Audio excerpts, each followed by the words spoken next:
All right. Good evening and welcome to Sports Central on EzeSportsTV. We are here to talk about the Super Eagle, of course, and the World Cup qualifier as far as CAF is concerned. I have Harrison with me. Of course, we're going to be doing this together. Harrison, welcome to Sports Central. Thank you so much, Kesta. This is Sports Central Nigeria and it's Eze Sports TV. Of course, the Super Eagles camp is bubbling. We already have a complete house. All the players have reported to camp and they've been going through a lot of training. The spirit is very high. I mean, this is a competition that they can't fail to qualify, considering how much football Nigeria the fans love this love football, especially when it comes to World Cup, the highest competition. You can never dream of watching your team play. The Super Eagles know how important this match is for the country, for the fans, and even for themselves as players. And we're hoping that they will represent us very well in this game against the Black Stars of Ghana that is going to be played right there in Ghana for the first leg. And then the return leg, of course, will be right here in Nigeria. Harrison, the Super Eagles are prepared. They are said, the coach have said that the spirit is high in the camp. They're hoping to have a very good outing against Ghana right there in Kumasi. What do you think about this competition? Nigeria is coming back from a very poor outing as far as AFCON is concerned. They built our spirit the way they started the competition, and then they crashed at the way they did.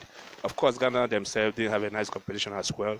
They were even worse, in the way they fell in the competition. This match is a redeemer as far as football is concerned, for both nations. Nigeria wants to qualify for the World Cup. Of course, Ghana also want to go to Qatar at the end of the year.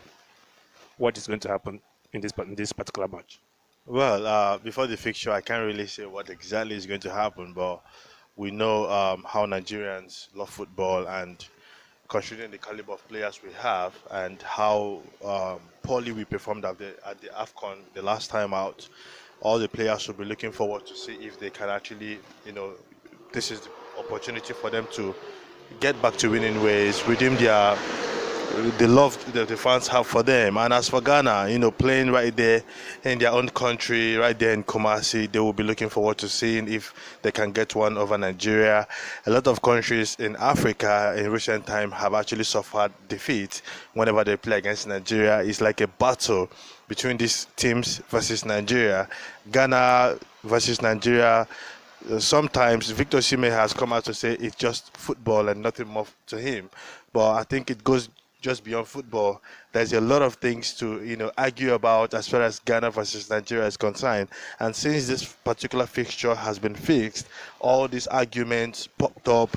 You go to social media, you go everywhere, it's popping. Everybody's talking about Ghana versus Nigeria. I mean, we expect a whole lot of fears. I mean, entertainment, battle, teams coming to give their best to see what they can get out of the fixture. I cannot really tell you exactly what I expect from that particular fixture, but I know it is going to be a tough one. Nigeria, they have one of the best prospects as far as Africa is concerned. When you look at the team, Victor Sime, one of the best strikers in Europe at the moment. Italy at the moment scoring lots of goals. I mean, you expect a whole lot from this particular Nigerian side, and of course, you expect something too from the Ghanaian side. So it is going to be a battle between the two sides. You talk about the Nigerian side with the prospects, the kind of players they have in their ranks. Victor Osimhen, you mentioned, one of the informed strikers currently right there in Italian Serie A, and of course in Europe as well. There's Emmanuel Dennis who started the season very well for Watford. He didn't make it to the AFCON, but he's in this squad right now. Ademola Lukman of Leicester City is part of the squad. He's coming into the national team for the very first time. There is a lot of excitement. A lot of people believe that we have, the Super Eagles have the kind of players that can play and win this particular match. Of course, you talked about the rivalry between the two nations. It has been like that over the time. Ghana will always want to have a one against Nigeria, and the same with Nigeria against Ghana. But this is a fixture that is not just about the bragging rights, about making it to the World Cup. And anybody that fails, we have to wait for another 4 years for you to have another goal. What do you think the Super Eagles should do in this particular match, considering how important this game is to them? I mean, they are playing away in the first leg. What do you think the coach Gavon should be doing with this squad, and how do you think they should approach this game? Well, looking at the team, It's still the same management, Guavo, who took them to the AFCON, and this is likely about 90% of the team that were at the AFCON. You know, you looking at how Nigeria performed at the AFCON as far as the group stages are concerned, they had a very good outing. Everybody, a lot of expectations were on. I mean, everybody was looking forward to see what the Super Eagles of Nigeria was going to bring to the tournament. Unfortunately, they had that switch off against Tunisia. They'll be looking to that particular game, you know, the mistakes they made in that game, how they were the favorite to win that particular fixture, but because they switched off on that particular day, I mean, they lost that game shamefully and they were knocked out of the competition. They know that if the same thing repeats itself tonight, they will be in a very, very, very tight corner coming back to Abuja to play the Ghanaians. The best thing is make sure you don't lose tonight. I mean, make sure you don't lose as far as this particular fixture is concerned. But, I mean, going to Ghana with the mindset of getting a draw is actually not a good one. They have one of the best and exciting team. You've mentioned a few players here and there. Kelechi Iheanacho might not be so informed at the moment for Leicester City, but whenever he wears a Nigerian jersey, we know what he brings to the team. Coming to the midfield, coming to the defense, we are actually equipped as far as the Super Eagles are concerned. I mean, coming into this fixture, they're going to look at that particular fixture, their last competitive game against Tunisia at the AFCON. I mean, look at the mistakes they made, how they were, I mean, they weren't really, really up to it. As far as that particular fixture is concerned, everybody was surprised what is really going on in the Super Eagles camp. And unfortunately for them, they lost that game. They'll be looking back to that particular fixture, the mistakes they made, realizing that, I mean, we don't underrate anybody, regardless of how the spirit is high in our camp. They will come into this fixture knowing that any single mistake can actually cost them participating at the next World Cup right there in Qatar. They will come to this fixture with everything in them, knowing that a win, nothing more than a win for them. You will not go to Ghana disrespecting the Ghanaians. You will not go to Ghana, you know, looking down on them. Of course, you accord them the respect that is due to them, but going to Ghana, they should understand that we are the Super Eagles. We are the Giant of Africa. There is a reason why we're called the Giant of Africa. Of course, with due respect to the Ghanaians, but we have one of the best teams as far as the AFCON, as far as Africa is concerned. So I think they should go to these fixtures, bring their A game, do everything within themselves. I mean, play for each other, play for the coach, play for the color, play for the jersey. You know, they need to, Nigeria as a country need to be at the World Cup come, I mean, later this year. I mean, they cannot afford to lose that. Yeah. So for the Ghanaians, we talked about how the Super Eagles crashed out of the AFCON, but the Ghanaians were even worse. They were knocked out of the competition in the group stage. You know, did perform very badly in that competition. There was nothing to talk about as far as the Ghana side is concerned. But they have this opportunity to redeem some of them.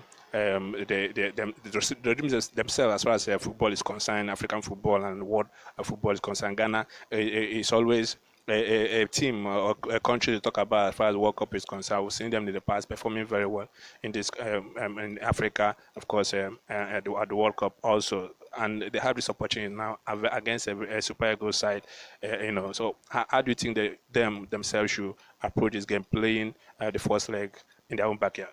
Well, largely to the team, to the Ghanaian team that we've known in the past, that usually come to the tournament, you know, looking dangerous. We've actually not had part of that team at the moment.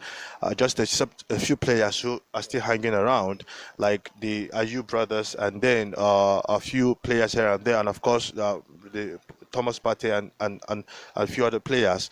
But I mean, it doesn't matter the kind of names you have. Everybody's playing for themselves on the day.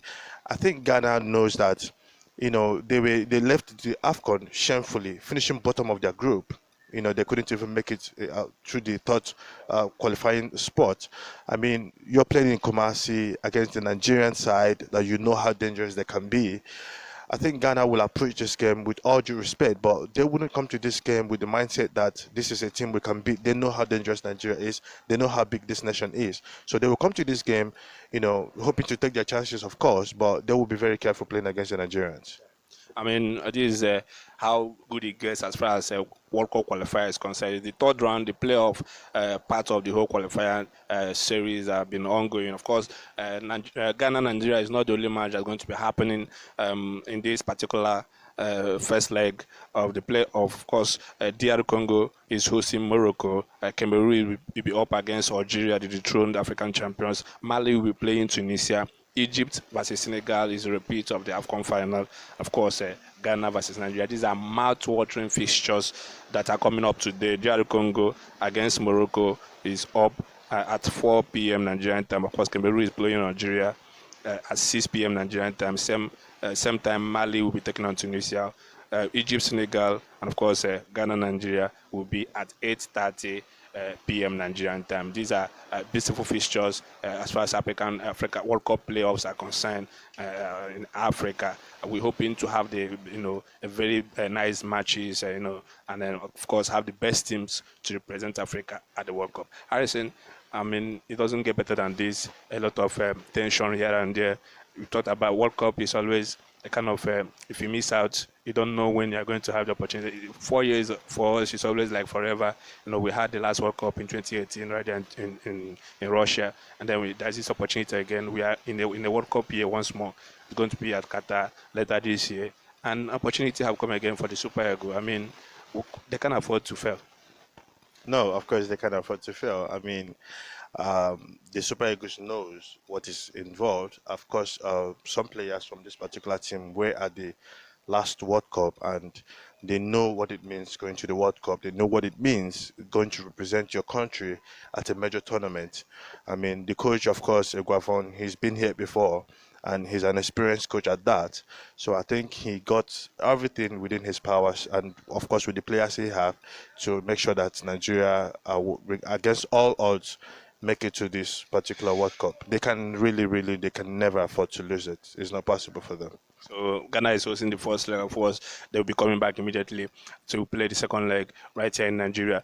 What do you think will happen in this first leg? What is going to be your prediction between Ghana and Nigeria? If compare the teams that they have there, Nigeria is probably one of the best squad as far as African football is concerned. You talked about the players, even the new invitees.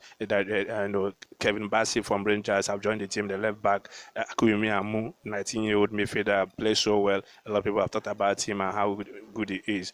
Of course, there are so many of them. They have Ademola Lookman, very exciting player. Switch his nationality from England. Playing for Nigeria. We like to see him play. For the Super Eagles side. And then other players, other normal suspects that were very Hamosi Simon, very exciting player, Kelechi Iheanacho. Unfortunately, we are not going to be having Alex Iwobi, who seems to have hit form under Frank Lampard at Everton because of the red card against Tunisia and the AFCON. He has missed out in this one. But Super Eagles have enough players, enough squad to take care of this match. What will you predict in this particular fixture? Well, going forward, I think we're well equipped. Of course, Alex Iwobi is always an important player, regardless of whether he's starting the game or he's coming from the bench. Of course, that's what I'm saying. He's not in the team, so definitely you're going to miss him, regardless on the capacity that he will be coming on to help his team. And of course, Maduko Koye was actually declared ill. For that reason, the Enyimba goalkeeper was called up into the team. So, I can't really place it at the moment, but I know that going forward from the midfield, which one will not also be there, but Nigeria will have actually got a lot of personnel to actually to execute this game. Where I think a lot of problems will come on is actually on the goalkeeping position. I don't know who the coach is going to select at the end of the day, but I know Nigeria seems to do better in the first leg of every fixture in recent time. You see them doing way too better than you expect them to do in the first fixture, then coming back to the second fixture to settle for a draw or struggle. This has been happening back to back for some time now. So I think going by that particular form, I'll be predicting that the Nigerian side will win this game 2-1 right then Kumasi. Of course, that is what we want to see. Every Nigerian want to have our team, want to have the Super Eagles right there in Qatar later this year at the World Cup. So Harrison is predicting a 2-1 win for the Super Eagles against Ghana. Of course, it's not going to be easy. This is World Cup for the qualifiers. Every team have made it this far because they have done something very well right at the group stages and all other stages of the World Cup qualifiers. So we're expecting to have a very exciting fixture between Ghana and Nigeria. Of course, other matches that we read out, very important matches. teams are slugging it out to see if they can book a place for the 5 slots of African teams that will be representing Africa at the World Cup right there in Qatar later this year. It's still Sports Central on EZE Sports TV. Thank you, Collins and Ralph, for always being behind the cameras, helping us to do this. I remain Kester, the anchor of this show. Of course, we are going to be talking later next week about this match, of course, in preparation of the second leg between Ghana and Nigeria in the African World Cup playoffs in Africa. Thank you for staying there with us.